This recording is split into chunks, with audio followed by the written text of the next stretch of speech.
Hola, vamos a comenzar con el capítulo 20, el último capítulo de este programa de certificación Linux Red Hat Enterprise RHC SA en su edición número 8. Para este último capítulo, el tema que nos resta por tratar es el denominado seguridad reforzada o C-Linux. Y lo que vamos a ver a lo largo de todo este capítulo es lo siguiente. Vamos a comenzar estableciendo qué es el C-Linux. Vamos a estudiar la diferencia entre el control de acceso discrecional y el control de acceso mandatorio. Estudiaremos también el funcionamiento básico y la terminología asociada con el C-Linux, conceptos como usuarios, roles, tipos, dominios y contextos. También se van a analizar qué son las directivas booleanas de C-Linux y para qué sirven, cuáles son las tareas de administración que se requieren en el C-Linux, los comandos para llevar a cabo estas tareas de administración y por último, un sencillo resumen de funcionamiento. Entonces, ¿qué es el C-Linux? En principio, pues mencionar que el C-Linux es un mecanismo que permite controlar quién puede tener acceso al sistema, es decir, qué usuarios, y qué cosas pueden hacer estos usuarios una vez que se encuentran dentro del sistema.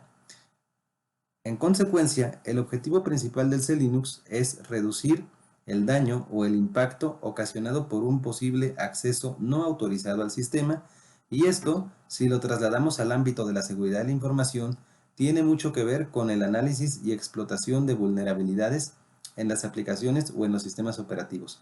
El C-Linux nos va a ayudar muchísimo para mitigar esos posibles riesgos a ser víctimas de una explotación de una determinada vulnerabilidad.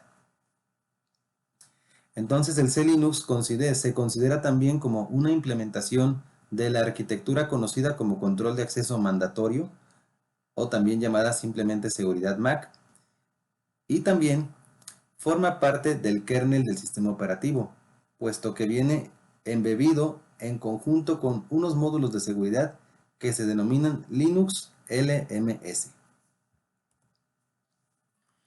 Y bien, ¿cuál es la diferencia o los tipos de los mecanismos de control de acceso que existen? Básicamente son dos. Existe el control de acceso discrecional y el control de acceso mandatorio. ¿Qué es cada uno y cuáles son sus diferencias? Bueno, el control de acceso discrecional hace referencia a los permisos tradicionales, es decir, los permisos de lectura, escritura y ejecución aplicados sobre archivos y directorios y que se dividen en las tres entidades que veíamos en capítulos anteriores: el usuario propietario, el grupo propietario y el resto del mundo. También el control de acceso discrecional se refiere a las listas de control de acceso extendidas, a los permisos especiales como el Set User ID, el Group ID y el Sticky Bit, y privilegios de acceso para escalar permisos como la ejecución del comando su o el comando sudo para ejecutar comandos con permisos de root. Por su parte, el control de acceso mandatorio o el control de acceso MAC lo que hace es que permite limitar la capacidad que tiene un sujeto, entiéndase por sujeto cualquier proceso o usuario, para tener acceso a un objeto. Y un objeto pues hace referencia a cualquier recurso al cual tiene acceso un sujeto. Puede ser un archivo, un directorio, un sistema de archivos, una interfase de red, una conexión de red, un puerto de red, una tubería o un socket, entre otros, ¿no? Y bien, aquí lo que nos dice es que la arquitectura de seguridad MAC reduce la probabilidad y el riesgo que conlleva una posible explotación de vulnerabilidades en el sistema operativo, así como el escalamiento de privilegios.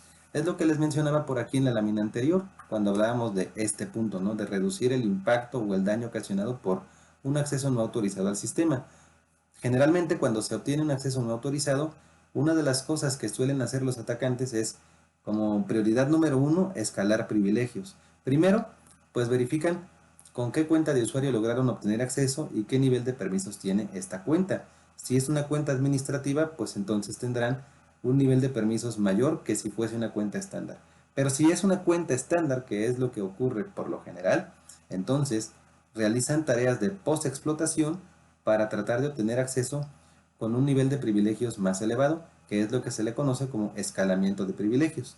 Entonces, la arquitectura de control de acceso mandatorio MAC nos va a permitir reducir esa probabilidad de que un atacante pueda escalar privilegios dentro de nuestro sistema.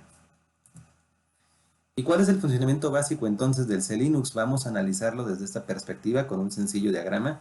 Tenemos en principio estas dos entidades que son el subject o sujeto, que como veíamos pues hace referencia a cualquier usuario o proceso del sistema. Y por el otro lado tenemos la siguiente entidad que es el object, objeto o recurso. Archivo, directorio, interfase de red, conexión, etc. Y debajo de estos tenemos otro elemento que es la política. Más adelante lo vamos a estudiar con detalle, pero debemos establecer desde este momento que la política es el punto medular de toda la arquitectura de C Linux. De ahí se desprenden los demás elementos. Entonces, como primer paso de este proceso de funcionamiento, tenemos que el sujeto intenta acceder a un objeto, es decir, intenta acceder a algún recurso. Y enseguida ese intento de acceso es analizado, evaluado por la política, de manera que el C Linux examina con base en un conjunto de reglas que contienen atributos de seguridad que se denominan labels, vamos a ver más adelante qué son, y que aplican tanto a sujetos como a objetos. Y va a tomar una decisión con respecto a si el sujeto en cuestión tiene o no tiene acceso al recurso determinado.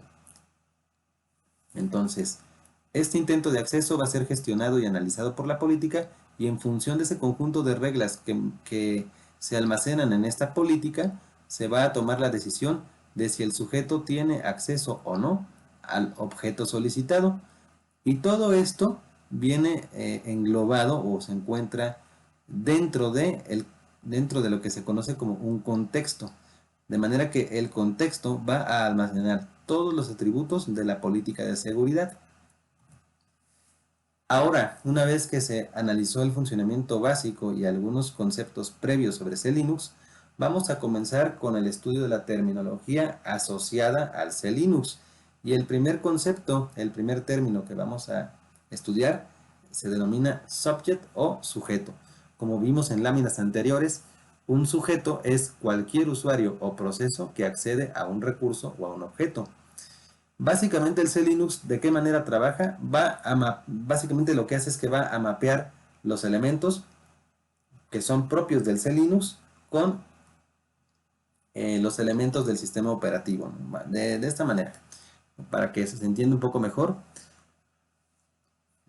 En C Linux tenemos un sujeto denominado System U que está mapeado o asociado con los usuarios del sistema C Linux, que son distintos a los usuarios normales de Linux. Y tenemos otro sujeto que se le llama Unconfined U, que hace referencia o está mapeado o asociado con sujetos, con todos aquellos sujetos para quienes no aplica la política de C Linux. Entonces, de esta lámina lo que hay que recordar es que el C Linux, la forma en cómo trabaja es a través del mapeo de diferentes elementos. Otro concepto sería el concepto de objeto o object, y decíamos que un objeto es cualquier recurso al cual un sujeto puede tener acceso, como puede ser un archivo, un directorio, un dispositivo de hardware, una interfase de red, una conexión de red, un puerto de red, una tubería o un socket. De tal manera que, ¿cómo están mapeados los objetos en C Linux? Tenemos un objeto que se le denomina Object R y hace referencia a los objetos en general, es decir, archivos y directorios. Y el objeto System R de C Linux hace referencia a todos aquellos objetos que son propiedad del sistema operativo, es decir, aquellos que no son objetos generales, como los dispositivos de hardware, las tarjetas de red, los puertos, los sockets, las tuberías, etc. Siguiente concepto, el concepto de acceso. ¿A qué nos referimos con acceso? Pues un acceso es una acción que un sujeto realiza sobre un objeto. Por ejemplo, las que se mencionan aquí. Del lado izquierdo en el esquema tenemos los sujetos que ya sabemos que son usuarios o procesos y vamos a interpretarlo de esta manera. Aquí tenemos los objetos a los que tienen acceso estos sujetos de aquí. Si hablamos del objeto archivo, ¿Qué acciones puede realizar un sujeto, es decir, un usuario o un proceso, sobre un archivo? Lo puede crear, lo puede leer o lo puede actualizar. Si nos referimos ahora a un objeto de tipo directorio, ¿qué acciones puede realizar un usuario o un proceso sobre un directorio? También lo puede crear o bien puede navegar dentro de él.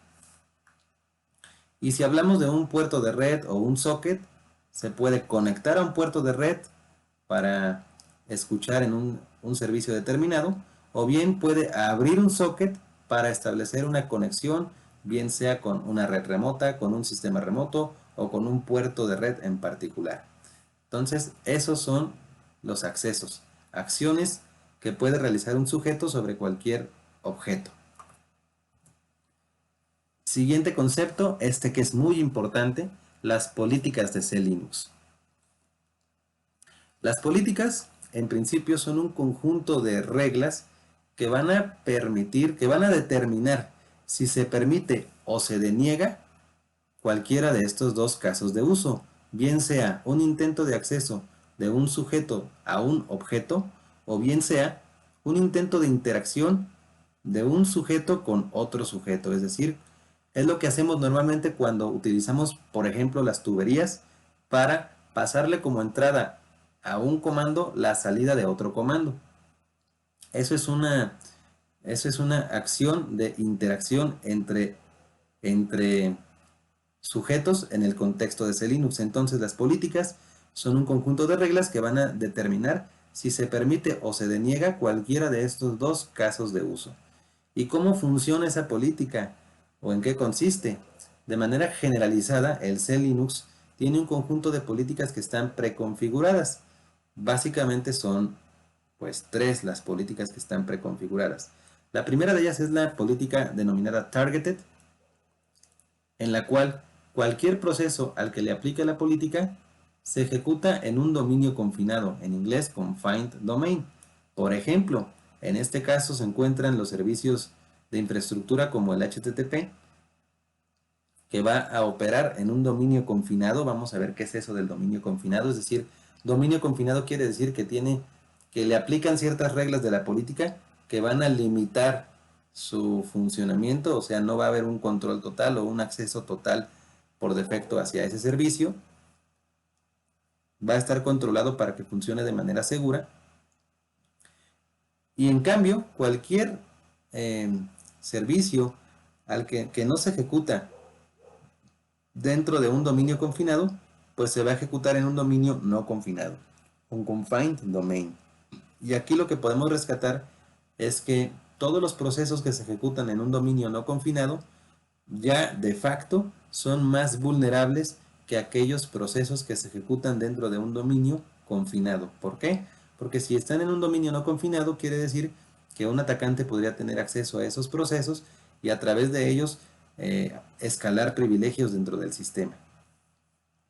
La siguiente política preconfigurada se denomina minimum y en este caso esta política protege solamente aquellos procesos que son específicamente seleccionados. Tiene el mismo funcionamiento que la política targeted, pero aplica solamente para los procesos que sean específicamente seleccionados con esta política. Siguiente política es la MLS. Esta es un poco diferente y nos dice que establece controles estrictos de seguridad en un nivel más profundo. Queda fuera del alcance de este capítulo, pero hay que conocerla y saber por lo menos que existe y que está ahí. Y hay una cuarta acción o una cuarta política que es, digamos, la acción que va a tomar el C Linux por defecto. La acción por defecto del C Linux es lo siguiente. Si no existe una política que gestione el acceso a un determinado servicio, lo que va a hacer el C Linux es que va a denegar el intento de acceso. No le va a permitir al sujeto tener acceso o interactuar con el objeto en cuestión. Recordemos que este concepto de política es la parte medular, es la parte esencial de toda la arquitectura del C Linux. Ahora bien, para continuar con la terminología, ahora vamos a referirnos a lo que son los contextos y el labeling o etiquetado o etiquetas. Un contexto también se le denomina etiqueta o label, y una etiqueta Permite almacenar atributos de seguridad de los sujetos y de los objetos. Aquí lo interesante es que en el contexto de C Linux, cada sujeto y cada objeto tienen un contexto asignado. Y los contextos que tiene el C Linux, pues son estos de aquí. C Linux User, Role, Type or Domain, tipo o dominio, y Sensitivity Level, nivel de sensitividad. Estos son los contextos asociados en C Linux. Y por otra parte, ¿qué significa o a qué se refiere el etiquetado? El etiquetado también pues es el mapeo de los archivos con su respectivo contexto asociado. Como decíamos aquí, en C Linux cada sujeto y cada objeto tiene un contexto asociado. Y el etiquetado, el ponerles etiquetas a esos objetos, significa que va a mapear, va a asociar cada archivo con un respectivo contexto asociado. ¿Cómo funcionaría eso? Vamos a ver otro concepto más. C Linux, usuarios y roles. Ahora bien, los usuarios de C Linux son gestionados por la política de C Linux. Como se mencionó, la política, hay que mantenerlo presente, es la parte medular de toda la arquitectura. De manera que cada usuario de C Linux está autorizado para desempeñar un conjunto determinado de roles. ¿Cómo se vería esto? A manera de esquema, tenemos primeramente esta parte de aquí que es el proceso de mapeo. Tenemos los usuarios de Linux y por otro lado los usuarios de C Linux. ¿Quién es el responsable de gestionar este proceso de mapeo? La política de C Linux. ¿Y a qué se refiere este proceso de mapear usuarios normales de Linux con usuarios del C Linux? Pues aquí nos dice que los roles se utilizan para establecer restricciones de acceso a los usuarios normales del C Linux. Es decir, un usuario que está aquí le corresponde un usuario en específico o en concreto del C Linux y con base en ese usuario específico de C Linux, se le va a asignar un rol y va a tener ciertas restricciones de acceso. Un ejemplo de esto sería lo siguiente, para que se entienda mejor. Aquí tenemos el usuario de Linux, que es el usuario Ángel. Tenemos el usuario de C Linux que le corresponde al usuario Ángel, que también se llama Ángel, y como un tercer elemento, un tercer campo, el rol asociado del C Linux. A este usuario Ángel de Linux le corresponde el rol user U de C Linux. ¿Y eso qué quiere decir? Pues quiere decir que los usuarios normales no pueden escalar privilegios con su o sudo. Es decir, a un usuario normal que se le asigne este rol, no va a poder escalar privilegios como con el comando su o el comando sudo. Y reitero, ¿quién es el responsable de gestionar todo esto? La política de C Linux. Más con respecto de los usuarios y roles, hay que mencionar que cada rol está autorizado para tener acceso a un determinado conjunto de tipos o dominios. Ahorita vamos a ver a qué se refiere eso. Y un usuario de C Linux puede también transitar o cambiar entre diferentes roles para tener acceso a diferentes dominios. Es decir, en otras palabras, puede cambiar de rol para tener mayores o menores privilegios de acceso. De tal manera que los roles en C Linux son los siguientes. El rol user R está mapeado o asociado con todos aquellos usuarios normales que no son usuarios administradores. El rol de sysadm R le aplica a todos los usuarios que tienen privilegios de administrador. Y el rol system R a todos los procesos del sistema. Es decir, son aquellos usuarios que no tienen como tal acceso a una terminal de comandos. Por ejemplo, el usuario Apache o HTTPD, el usuario cron, etc. ¿Por qué? Pues porque son usuarios que se crean por defecto y que permiten gestionar servicios que son propiedad del sistema operativo. Servicios que como tal no requieren el acceso a una terminal de comandos. Nuevamente, ¿quién es la responsable de gestionar este proceso de mapeo? La política de C Linux. Ahora, el siguiente concepto, ¿qué son los tipos y los dominios? Un tipo, esencialmente, es un atributo que identifica a un grupo de objetos, y esto es importante, objetos que comparten un conjunto de requerimientos de seguridad. Todos aquellos objetos que tengan los mismos requerimientos de seguridad se van a agrupar dentro de un tipo en específico. Como ejemplo, los archivos y los directorios. Estos dos objetos comparten los mismos requerimientos de seguridad. ¿Cómo podríamos ver un ejemplo de esto? Un tipo en C Linux denominado user_home_dir aplica a los objetos aquellos archivos y directorios que se encuentran localizados en el directorio home de un usuario en particular. Y el tipo en C Linux denominado usrt va a aplicar como objeto a todos aquellos archivos y directorios que se encuentran almacenados en el directorio /usr, que normalmente son pues algunas librerías o también algunos scripts, archivos con permisos de ejecución que son creados por el usuario. Nuevamente, la responsable de gestionar los tipos y dominios es la política de C Linux. Otro elemento respecto de los tipos y dominios nos dice que un dominio determina el tipo de acceso que un proceso puede tener. De manera que los procesos que comparten los mismos requerimientos de seguridad están agrupados dentro de un dominio en específico y se ejecutan confinados dentro de dicho dominio.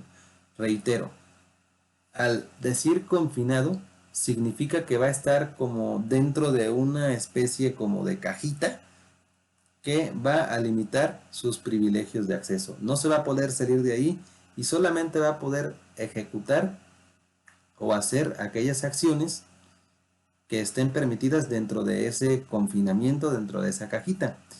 ¿Cuáles son los dominios que existen en C Linux? Existe el dominio init t, el cual está asignado al objeto o proceso systemd. Recordemos que systemd es el proceso número 1, el primer proceso que se ejecuta cuando se arranca el sistema operativo y es el responsable de gestionar pues toda esa aplicación, todo ese esquema de gestión de procesos, gestión de targets y gestión de servicios, y los comandos como systemctl status, systemctl enable, systemctl start, es el encargado de gestionar todos los procesos y servicios del sistema operativo. El dominio firewalld-t está mapeado o asociado con los objetos, los procesos que tienen que ver con el firewalld, que lo vimos en un capítulo anterior. Y también existe el dominio unconfined para todos aquellos procesos a los que no les aplica la política, es decir, los que no van a tener restricciones de acceso. Nuevamente, la responsable de gestionar los tipos y dominios, como se mencionó, pues es la política de C Linux. Y bien, una vez que ya estudiamos los tipos, dominios, los usuarios y roles y toda la terminología asociada con el C Linux, nos hace falta estudiar un concepto más, que ya lo mencionamos, pero vale la pena hacer mención nuevamente. ¿Cuál es entonces el espacio lógico en donde opera la política de C Linux? ¿Quién es el que contiene esa política de C Linux y por lo tanto quién es el que la administra? Junto con todos sus atributos ya mencionados, pues como decíamos en una lámina anterior, toda la política de C Linux que está conformada por los usuarios de C Linux, los roles, los tipos y dominios y la sensitividad de acceso, está gestionada o está contenida dentro de un contexto de C Linux. Y aquí en esta imagen lo que podemos ver es el comando id-z mayúscula para ver el contexto de un usuario en particular. Aquí está. ¿Qué más contextos existen? Existen contextos para procesos, para archivos y para puertos. ¿Cómo podemos ver el contexto de un proceso determinado? Con el comando ps, que es el encargado de gestionar los procesos, -ez. Siempre que pongamos la z mayúscula, pues es para hacer referencia al contexto de C Linux. Ahora, ¿cómo podemos ver el contexto de un archivo en particular? En este caso el etc password, con ls, que es el encargado de gestionar los archivos, de listarlos, y las opciones -lz. ¿Y cómo podríamos ver el contexto de un puerto? Pues aquí cambia un poquito. Hay una herramienta de administración que las vamos a ver más adelante, que se llama cmanage, y la opción port -l. Y aquí está el contexto, por ejemplo, pues del cronny, del DNS, del puerto del FTP, del puerto del HTTP, del puerto NTP y demás, ¿no? Aquí nos dice qué protocolo soporta y en qué puerto está mapeado. Esto de los contextos en los puertos de red, ¿para qué nos puede servir? Como una técnica de seguridad defensiva, podríamos nosotros cambiar un servicio en específico para que escuche en un puerto diferente al puerto por defecto. Es decir, si sabemos que el FTP escucha en el puerto 22, digo en el puerto 21, perdón, de TCP, lo podríamos cambiar para que en lugar de que escuche en el puerto 21, en lugar de que escuche en el puerto 989 o 990, pues escuche en algún puerto por defecto aleatorio dentro de los 65.550 puertos disponibles. Y eso nos garantiza pues un cierto nivel o por lo menos una capa más de seguridad. Ahora, siguiente concepto que hay que analizar, las directivas booleanas en C Linux. Y esto también es fundamental. Esto es, digamos, ya la parte, casi la parte final de la arquitectura con la cual vamos a poder aplicar y ejecutar cambios sobre el C Linux y sobre los servicios que están operando dentro de esos contextos. Los booleanos son sencillamente directivas que se utilizan para determinar, vean aquí, para determinar si una acción está permitida o no. O sea, quienes aplican toda la política, esencialmente pues son las directivas booleanas. Y son directivas o variables que pueden tomar valores booleanos de tipo encendido o apagado, on, off. Un ejemplo concreto del uso de estas directivas booleanas es lo siguiente. Nosotros disponemos en C Linux de una directiva que se conoce como ftpd anon write y su función es que va a permitir o denegar que el usuario anónimo pueda subir archivos dentro de un servidor FTP. Si nosotros establecemos un valor de encendido sobre esta directiva booleana, el usuario anónimo va a tener acceso. Si la apagamos estableciéndole un valor de off, pues el usuario anónimo va a quedar deshabilitado.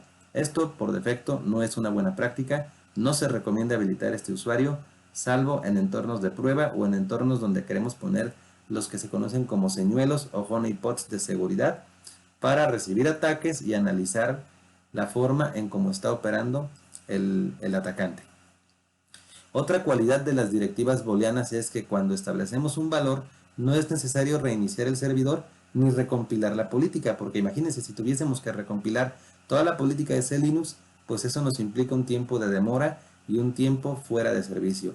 Lo mismo si tuviésemos que reiniciar el servidor y si resulta que después del reinicio el servidor ya no quiere levantar, pues eso nos causaría un problema pues de disponibilidad, ¿no? Ahora bien, las tareas de administración de C Linux, ya casi para terminar. ¿En qué consiste la administración del C Linux? Pues consiste en realizar las siguientes tareas. Por un lado está controlar los modos de activación, que vamos a ver que son tres. El modo enforcing, que significa obligatorio, es decir, sí o sí el C Linux va a funcionar y va a empezar a analizar los contextos de todos los servicios y las políticas, las directivas booleanas para determinar si las acciones, si el acceso está permitido o denegado. El modo permisivo o permissive, que básicamente significa que va a estar activo el C Linux, pero no va a aplicar las políticas y simplemente cuando exista una violación a algún contexto de seguridad, el C Linux va a generar un registro de log. Y el otro modo de activación pues es deshabilitado o disable, cuando pues no estamos haciendo uso de este elemento de seguridad, cuando deshabilitamos el C Linux y dejamos pues prácticamente pasar todos los accesos, todas las conexiones. La siguiente tarea de administración consiste en verificar el estatus operacional de la arquitectura, es decir, determinar si está activo o si está deshabilitado. Establecer los contextos de seguridad sobre objetos y sujetos, ya veíamos, para ver si están confinados o no confinados y en función de ello determinar el nivel de acceso. Y otra tarea de administración del C Linux pues consiste en configurar los valores de las directivas booleanas. Si tenemos algún servicio que por algún motivo no quiere arrancar, es posible que el C Linux lo esté desactivando. Entonces habría que consultar dentro de las directivas booleanas del C Linux cuál de esas directivas es la que aplica sobre el servicio en particular y ver si es necesario habilitarla o apagarla. Y también existen algunos paquetes ya en concreto para instalar todas estas herramientas de administración, porque son algunos, básicamente son comandos que no vienen instalados por defecto, pero existen un conjunto de paquetes que nos van a permitir instalarlos y tener acceso y hacer uso de esos comandos de administración. Está el paquete libclinux-utils, que nos va a permitir disponer del comando getenforce y getsymbol para precisamente cambiar el modo de activación y establecer el valor de una directiva booleana. El paquete policy core utils para tener disponible el comando se-status para checar el estado operacional del C-Linux, setsymbol para establecer valores booleanos y restorecon para restaurar el contexto por defecto de un archivo o de un directorio o de cualquier objeto sobre el que se esté trabajando. Otro paquete importante es el policy utils python utils, que nos va a permitir disponer del comando cmanage para hacer tareas administrativas, ctools console, cinfo para buscar información sobre alguna política en particular o sobre alguna directiva booleana en particular, y csearch para buscar algún elemento concreto. Otro paquete más, el ctroubleshoot server, que este es el menos común, casi no tan utilizado, y creo que está disponible solamente a partir del Red Hat 8, no estoy seguro, creo que sí.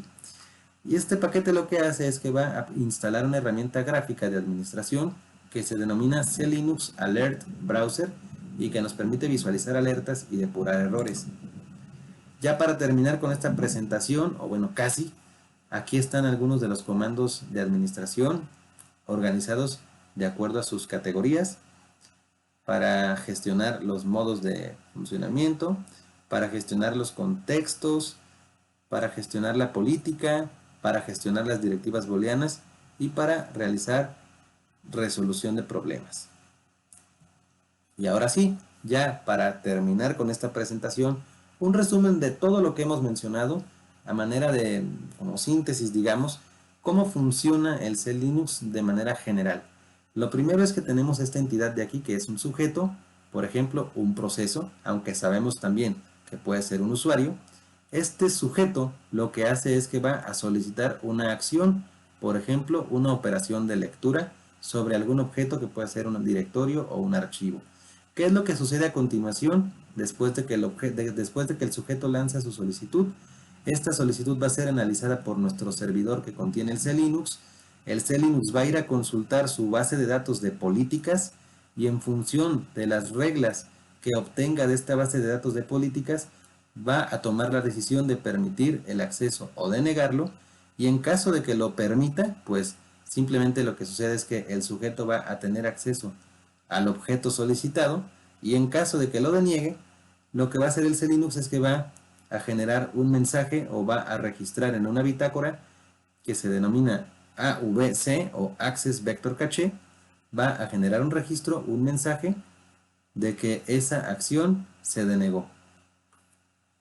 Y bien, con eso terminamos esta presentación, un poquito larga, pero espero que haya sido productiva, que les sirva para conocer este concepto del C-Linux, que es una característica muy importante de los sistemas Linux y que nos permite, como ya vimos, reforzar el nivel de seguridad de nuestro sistema operativo. También, adicional a este video, pues ya tengo algo más de contenido sobre C-Linux en este canal, eh, algunos otros videos donde se hacen algunos otros ejercicios. Nos hace falta la parte práctica de este capítulo ya para cerrar con este tema y cerrar también pues ya con lo que viene siendo el curso en concreto. Aquí vean, ya cometí un error, es el capítulo 21, no el capítulo 20, ya es el último, de acuerdo a la bibliografía oficial en la cual me he basado. Y ya para terminar, como siempre les digo, pues si el contenido del video y el contenido del canal en general les parece bueno y les aporta valor, les agradezco mucho que consideren suscribirse al canal y con mucho gusto seguiré creando contenido para todos ustedes. Muchas gracias, saludos y hasta la próxima. Vamos a comenzar con la práctica correspondiente al capítulo 21 respecto de la administración del C-Linux. Para comenzar vamos a instalar los paquetes necesarios para las herramientas de administración de C-Linux.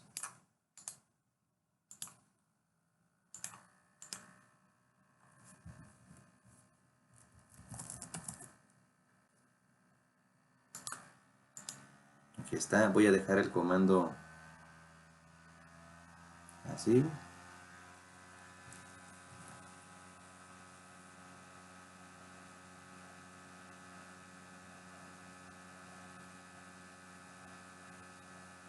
Me dice que los paquetes ya están instalados, entonces pues todo bien.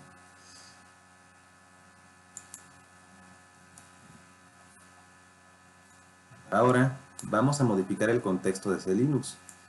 En este ejercicio, usted creará un directorio llamado sedir1 en tmp y un archivo llamado sefile1 dentro de este directorio. Verifique el contexto del directorio y del archivo.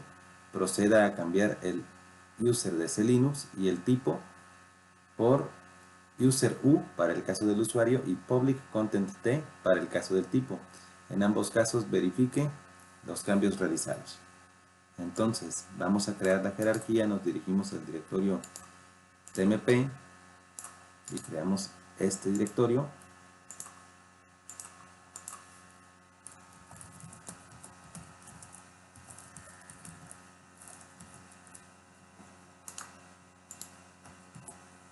Y después creamos el archivo.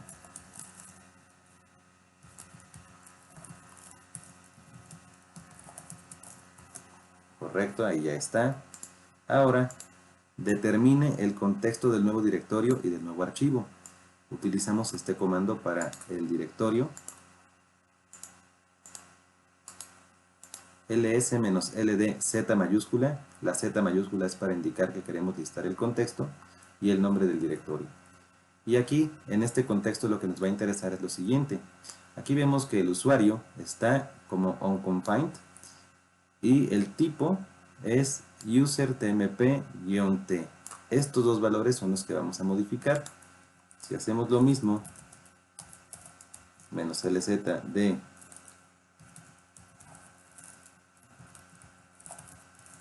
el archivo, tenemos el mismo resultado. El usuario está en un contexto de onConfined y el tipo es usertmp-t. En ambos casos, estos dos valores son los que vamos a cambiar. Siguiente paso, modifique el usuario de ese Linux con la opción "-u" sobre el directorio. Y vamos a poner user_u y el tipo lo vamos a modificar con la opción "-t" y vamos a asignar public content t de manera recursiva con la opción "-r" mayúscula. Y el comando chcon, que significa change context, cambiar contexto.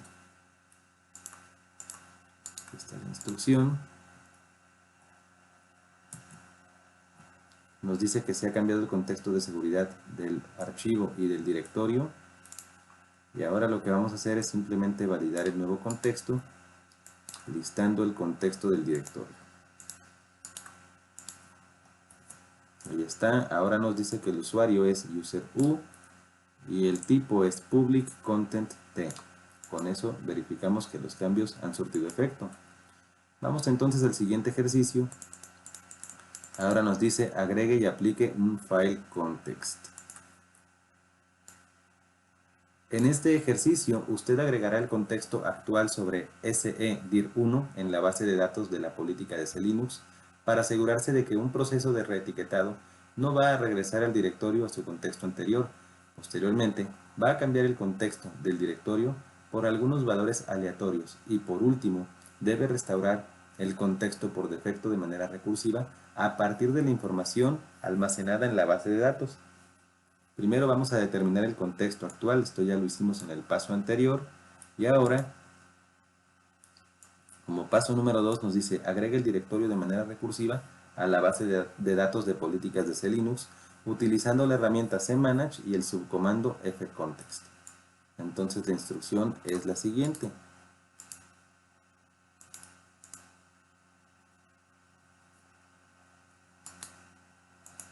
Lo que estamos haciendo, cmanage, administrarse Linux, subcomando fcontext para establecer un contexto, la opción "-a" para decirle que vamos a agregar, "-s" para indicarle que lo que vamos a agregar es un usuario, y vamos a agregar el user_u, y la "-t" para agregar un tipo, vamos a agregar el tipo public content t, y después, entre comillas simples o apóstrofes, la ruta absoluta del directorio tmp sedir1 y esta expresión regular encerrada entre paréntesis, diagonal, punto asterisco, signo de interrogación, que es para indicarle al C Linux que queremos cambiar el contexto de todos los archivos y directorios que se encuentren dentro de este directorio padre.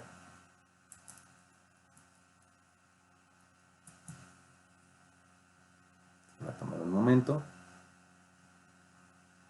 Ahí está, ya lo hizo, no nos marcó ningún error. Y nos dice que el comando anterior agrega el contexto al siguiente archivo, etc linux targeted context file, file context.local.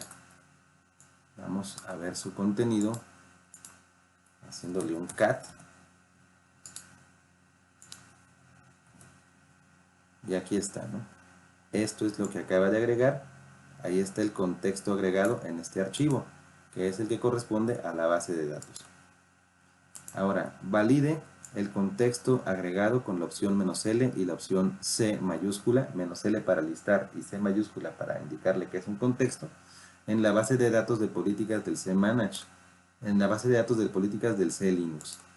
Y el comando para hacer esta validación es el siguiente: cmanage fcontext -c mayúscula de contexto, L de listar, y vamos a filtrar por la palabra sedir. Ahí está, ya nos aparece este registro, este directorio con esta expresión regular, todos los archivos y el contexto que acabamos de agregar.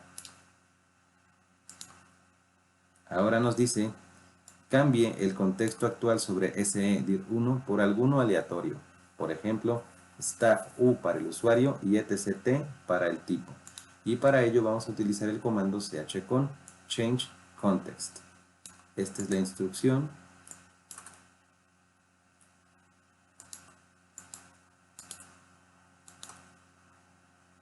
La "-b es verbose, la "u" es de usuario, este es el usuario que vamos a agregar, y la "-t" es de tipo. La R mayúscula, recordemos, es para hacerlo de manera recursiva.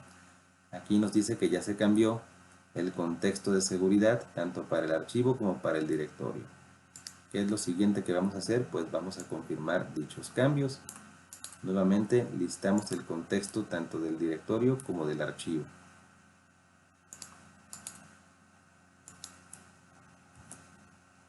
Y ahí está, vean, el usuario lo deja igual.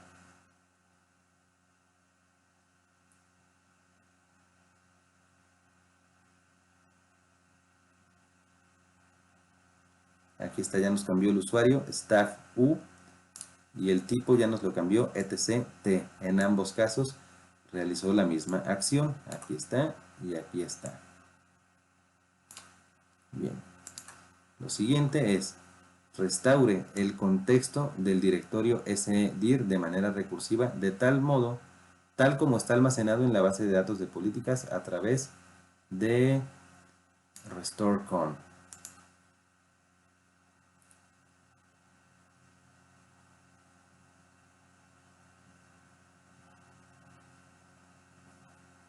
Bien. restorecon -rv dir1.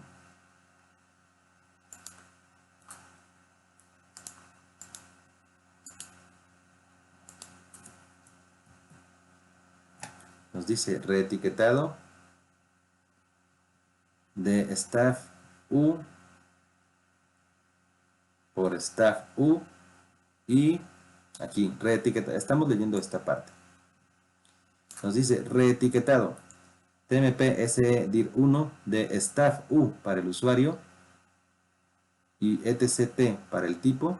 Nos lo va a dejar como staff u para el usuario y nos va a restaurar el tipo, precisamente porque es lo que le indicamos con el comando anterior, y lo va a colocar como public content t. Lo mismo para el archivo se file 1. Aquí nos dice reetiquetado y está dejándonos el usuario igual como staff u aquí, y el tipo lo está cambiando como public content t. Correcto. Ahora ya con eso concluimos este ejercicio. Vamos a la siguiente parte. Agregue y elimine un puerto de red. En este ejercicio, usted agregará un puerto de red no estándar en la base de datos de políticas de Linux para el servicio HTTPD y confirme que se ha agregado dicho puerto. Posteriormente, elimine el puerto de la política y verifique el correcto borrado. Entonces, en este caso, lo primero que vamos a hacer es listar con la opción "-L" todos los puertos disponibles para el servicio HTTPD, de acuerdo con la información de la base de datos de políticas de Linux. Vamos a limpiar la pantalla y vamos a comenzar con este nuevo ejercicio. cmanage port "-L" y hacemos un grep y filtramos por HTTPD port.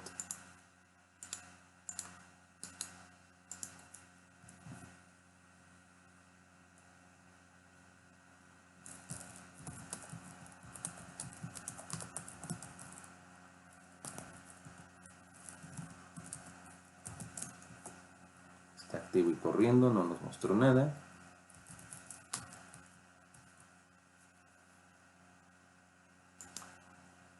No tenemos mapeado todavía ningún puerto. Vamos a agregar el puerto 8010 con el tipo HTTP port T y el protocolo TCP a la política. Para ello hacemos lo siguiente, con el cmanage agregamos el puerto, el protocolo y el tipo.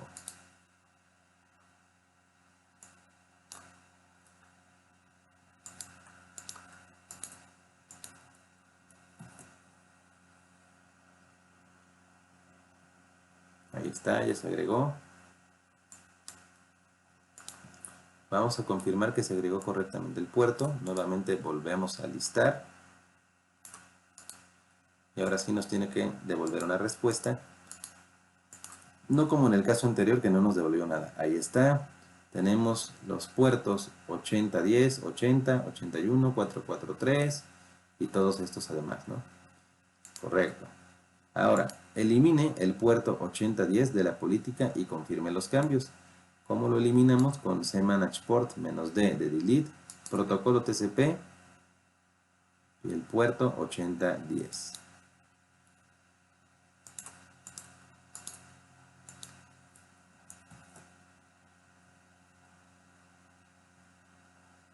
Ahí está. Si queremos volver a listar, aquí están, ya no tenemos el 8010, ya nos lo quitó de ese listado. Siguiente ejercicio, vamos a copiar archivos con y sin contexto.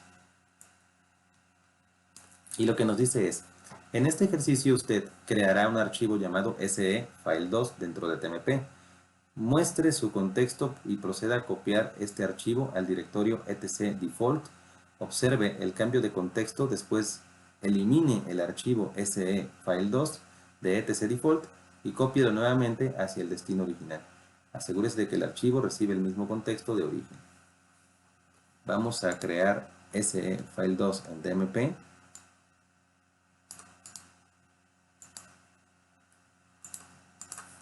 Limpiamos aquí la pantalla. Vamos a listar el contexto de este nuevo archivo.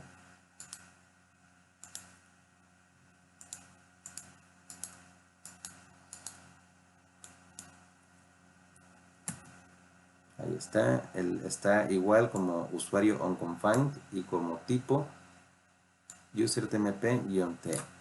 Correcto. Ahora nos dice, copie este archivo en el directorio etc default y verifique el contexto nuevamente. Vamos a tomar el archivo y lo vamos a copiar.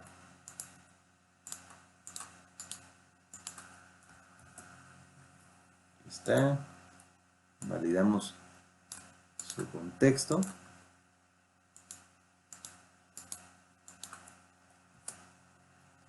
Y aquí está onConfined como usuario y etc-t como tipo. Vean que aquí ya me cambió el tipo. Originalmente estaba como usertmp-t y después me lo acaba de cambiar a etc-t. ¿Esto por qué? ¿A qué se debe? Pues se debe a que el directorio etc default está mapeado o asociado en la política de Linux con un tipo etc-t. Por eso lo cambió.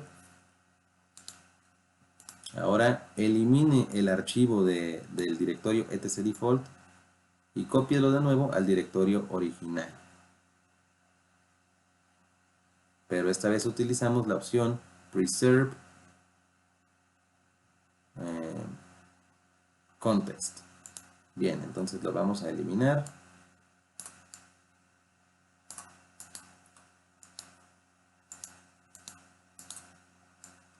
Estamos eliminando rm etc default c file 2. Le decimos que sí lo elimine. Y ahora lo que hacemos es, volvemos a copiar del directorio original tmp, pero le agregamos las directivas preserve context.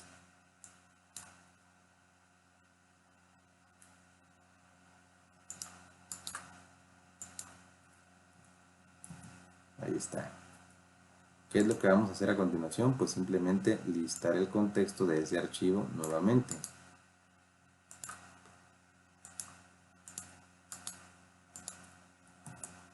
Y ahora observamos que usuario onConfined y el tipo usertmp-t lo respetó igual que el original. Aquí está el original usertmp-t, y ahora que le incluimos o le agregamos las directivas preserve context, respetó el tipo dentro del contexto, ya no lo modificó. Siguiente ejercicio, ver y ocultar valores booleanos. Lo que nos dice es que en este ejercicio usted mostrará el estado actual de la directiva booleana nfs export all rw, modificar su valor temporalmente y reiniciar el sistema para que después se modifique el valor de forma persistente e iniciar nuevamente el sistema.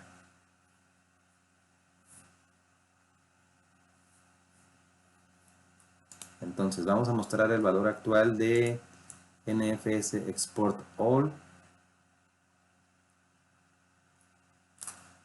con getSymbol status o cmanage, cualquiera de las tres.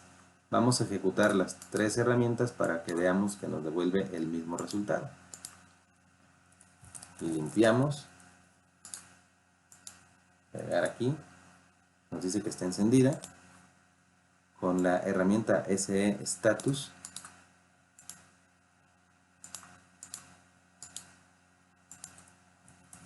también, aquí está.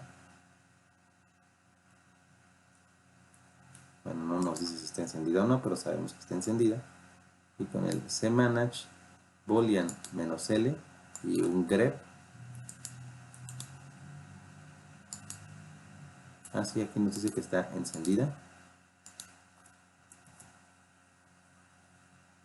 Y aquí también.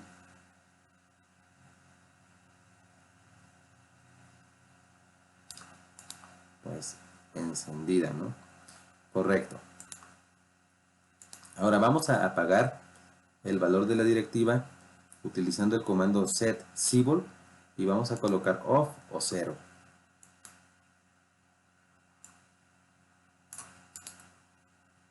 Está.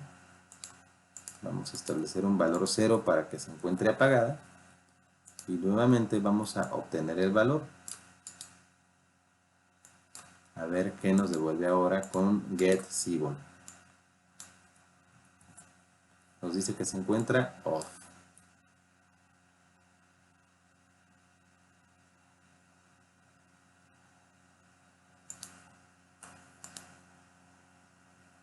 Ahora reinicie el sistema y vuelve a ejecutar el comando getSymbol. Bien, yo aquí voy a detener el video porque se va a tardar un poquito al momento de reiniciar. Bien, pues ya se reinició el servidor. Ahora lo que vamos a hacer es ejecutar nuevamente el comando getSymbol aquí y vamos a ver qué respuesta nos devuelve. Nos devuelve que la directiva o la política en cuestión está activa, está en on. Esto es porque el cambio no se hizo de manera persistente. Si queremos hacer el cambio persistente, es decir, si la queremos apagar y que se mantenga apagada después de un reinicio, haríamos lo siguiente: setSymbol, establecer el valor booleano, menos p de permanent o persistence y el nombre de la política que queremos apagar. y después el valor 0. Ahí está, se toma unos segundos. Con eso ya se apaga y verificamos por último el estatus de la política con cualquiera de estos tres. Y ahí está, nos dice que se encuentra en off. Y ahora sí, si reiniciamos nuevamente el servidor, la próxima vez que arranque va a estar apagada. Con eso concluimos ya esta práctica y este capítulo número 21. También con esto ya hemos concluido pues todo el contenido de este curso. Sepan que para mí ha sido un gusto compartir estos videos, compartir este material.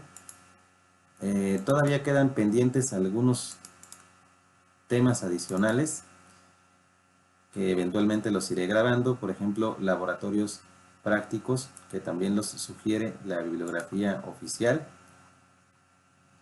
Pero por el momento pues sería todo. Con esto concluimos los 21 capítulos de este programa de certificación Linux Red Hat Enterprise RHC SA. La edición número 8. Ya saben, aquí les dejo mi correo por si tienen algo que comentarme, algo que quieran decirme, alguna sugerencia o algo que no se haya explicado bien, algo en lo que quizá me haya equivocado yo. Estoy abierto a escuchar sus opiniones y sus sugerencias. Muchas gracias, saludos y hasta la próxima.